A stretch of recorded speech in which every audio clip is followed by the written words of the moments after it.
Welcome into College Corner, the Owner's Box, college basketball and college sports show. But for the next couple months and for the next few weeks here, we're going to be getting you ready for conference tournaments, for March Madness, for building your brackets. But what better way to ease ourselves into it and get you all the knowledge you need to know than by coming at you at least a couple times a week with my favorite picks for each and every slate. Today, though, Thursday, February 16th, I got 3 plays today. If you guys enjoyed the video, be sure to let me know. Subscribe to the channel if you enjoyed. Let me know what kind of college basketball content you want to see for the rest of the season. I got 3 plays. We've been crushing it on Lines at Lunch. If you aren't watching us each and every day on the OwnersBox Sports Twitch account, we're live every day at noon for an hour, giving our favorite picks in all sports. But let's get to the first pick. Look, I cover a ton of college hoops. I'm watching a number of games.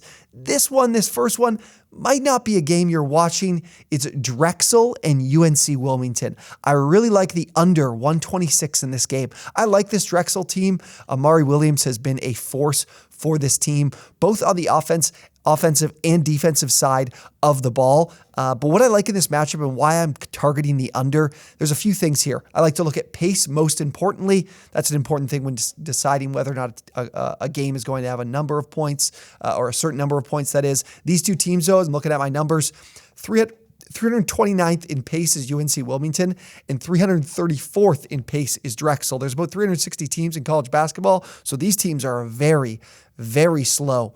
That's not the only reason I love this here. It's also the matchup and how these teams play defensively and how good they are defensively against what each team does well. So starting with UNC Wilmington, offensively, they get to the free throw line a lot, the 10th most in the country. But Drexel does a great job because of Mario Williams and his length inside of being able to defend against the 2 and defend without fouling. They actually foul at one of the lowest rates in the country, and opponents are shooting less than 47% from 2, and that's a big portion of this offense for UNC Wilmington. Drexel at home here, so this should help as well with their defensive efficiency.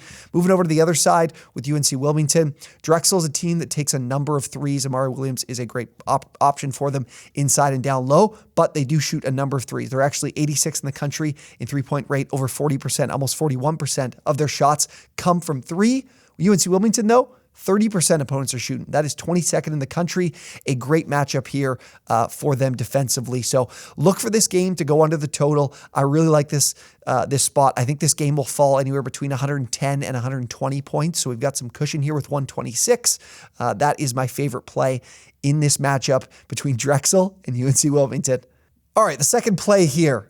We've got 2 big games in the Big Ten on Thursday. This is one that definitely the majority of college basketball fans will be looking to. You saw Zach Edey on the thumbnail, but I actually like Maryland at home. You can get them at +2 over at DraftKings. I do believe they might still be at that number. If you guys are looking to sign up at any sportsbook, DraftKings is actually doing $200 in bet credits when you sign up. You just have to make a $5 bet. I'll include that link down below, actually in the description as well. But I like Maryland in this match against Purdue. Purdue obviously coming off a loss in conference play here. This is a Big Ten conference that isn't very impressive this season. Purdue has definitely been the runaway team here, but they're on the road at Maryland. And what I really like from Maryland is that they spread the floor defensively and have great length to be able to defend at all positions. And they can certainly move around, and there's plenty of guys that can guard 1 through 5. So what I like here, of course, Zach Edey is a force inside. Purdue, though, does like to shoot the 3 a good amount, actually, as well. I'm looking at their numbers here. 39% of their shots come from 3, which is a pretty high volume. You know, they got Fletcher Lawyer out from three-point range. But Maryland's been very good. In adjusted efficiency this season, defensively, they're 30th. And in opponent effective field goal percentage, they're 34th. They limit teams and force teams to be fairly inefficient from the field this season. That is going to be huge in this matchup where, again, like I mentioned, they can spread the floor well. Offensively, haven't been a terrific offense this season. And of course, Purdue has been a very good defense, but their defense hasn't forced a lot of turnovers, and being able to get those extra opportunities will be big for Maryland in this matchup. I like them at home because, like I mentioned, I think a lot of it comes down to their defense, but there are some opportunities here offensively for them to be able to score. They're not one that relies on getting to the line, which Purdue does a great job of, is defending without fouling. They like to take the 3 a little bit. I think Maryland in this matchup at home has an opportunity to pick up another big win here in conference play. They've been on a bit of a roll here. Purdue obviously coming off the loss. Can they bounce back on the road? I don't think so. I'm going to take Maryland and take those couple of points. So give me Maryland +2. All right, last one. It's going to be tough for those of you that pay attention to the Ohio State Buckeyes to be able to plug your nose and make this play. But this is my favorite play today. It's Ohio State +8 on the road at Iowa.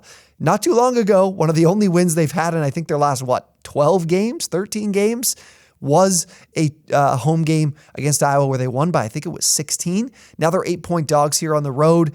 I'm not too surprised to see this number because, of course, Ohio State's been struggling mightily.